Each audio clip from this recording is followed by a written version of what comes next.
नुआखाई जहार ना सुनले ही देहीटा सीते जैसी। ई दिन के खाली चासी नहीं बरस बरस धरी विदेशा दादन खटला लोग भी टाकी थी। इतार बहाना रे घाय गाँ देखमी बोली, हाँ इतार बहाना रे घाय घर जेमी बोली। भाई भाई कर सरगिटा चासी मानकर गरबिटा नुआखाई आमर परबिटा। नुआखाईर आरंभटा तो 1400 शताब्दी रे पहला करी पाटनागढ़ राजा रोमाई देवकर ठानु होइथिला। से जेतेबेले बस्तरगढ़ के जीती वर्षर पहला अमल होइथिबार धान के माँ पाटनेश्वरी ठाने अर्पण करथिले आउ राज्यर मंगल कामना करथिले। दिनु दिन के पश्चिम ओडिशार सबु राजा माने निजर निजर हिसाबे तांकर इष्टदेवी मानकर ठाने नुआ धान के चढ़ई नुआ खाइले।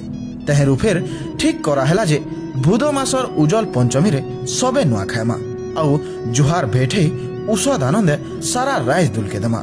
आउ आजी आमर नुआखाई परब देश विदेशे भी चर्चा होछे आउ समकु गुटे डोरा बांधिछे। इटा ही तो आमर नुआखाई है।